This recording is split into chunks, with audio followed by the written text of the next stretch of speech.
มาบ้านนี่น่ะบ่ฟ้อนบ่ลำกินแจวปลาบำซ้ำเหนือกับนอกขมนอกขมหวานเผาดำมาใส่แกะกล่องให้เด้อให้เบิ่งหลายอันกระปุกที่บาอัดแล้วเนาะพนักงานโยนขึ้นโยนลงมันบวมกระบ่แตกบ่ซึมบ่หัวโฆษณาเด้อ9ขีด2,700 4ขีด120,000ขีด1 30,000พี่น้องมาแกะกล่องให้มามีต้อนบ่หั่นน่ะดึดพี่น้องเบิ่งเด้อเน้นแต่ตอนนี่ตอนเด้อนี่เลยตอนบึมเริ่มอ่ะเห็นบ่พี่น้องเห็นบ่เข้าใกล้น้อยบายกับเสียงแค่นลำหลองโอ้ยโบลำแล้วเนาะพูดมีแต่ต้อนเด้อพี่น้องเด้อมีแต่ต้อนเด้อบ่แม่นขี้ตัวขี้แบวหอมนี่จับเป๊ะอืมอืม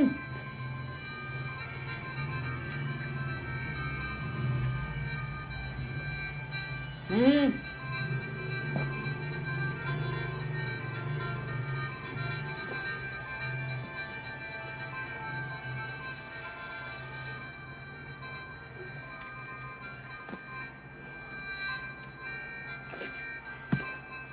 ืมหอม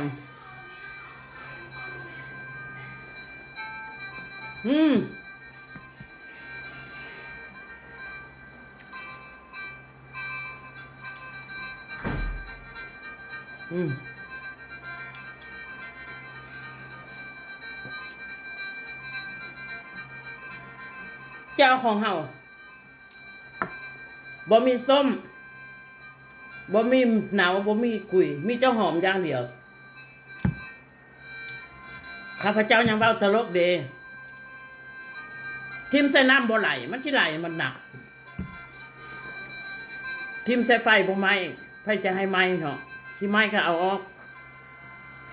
มาพี่น้องเอ้ยสร้างแก้วปลาบ้ามซ้ำเหนือขั่วดอกไข่ทองไปกินลองเบิ่งจะอัพผิดบ้างสูตรของข้าพเจ้านี้บ่มีสารตกค้างบ่มีสารเคมีแต่การปรุงแต่งมีสมุนไพรพิเศษธรรมชาติบ่มีส้มผักเทียมเสียงขวางไม่บดใส่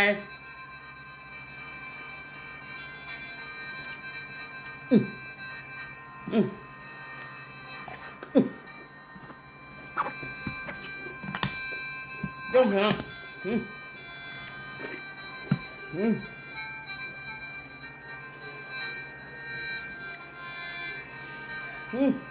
ก่อ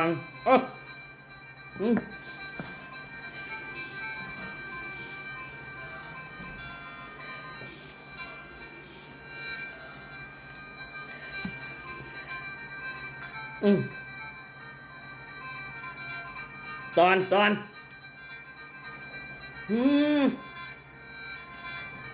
เป๊ะ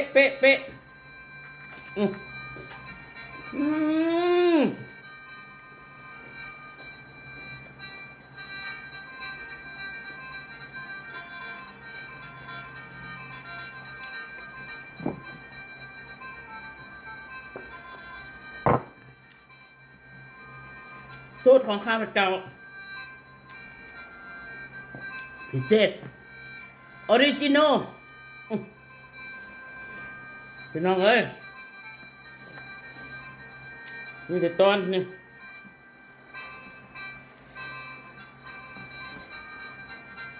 เป๊ะ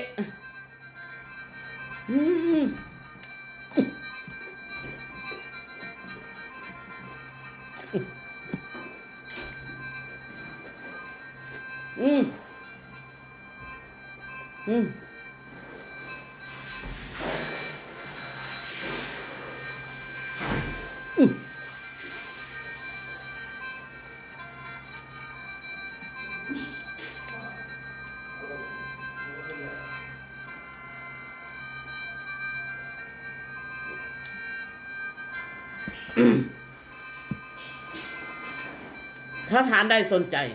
ฝากเบอร์ไว้แล้วจบข้าพเจ้าติดต่อไปหาฝากเบอร์ไว้เด้อพี่น้องเด้อ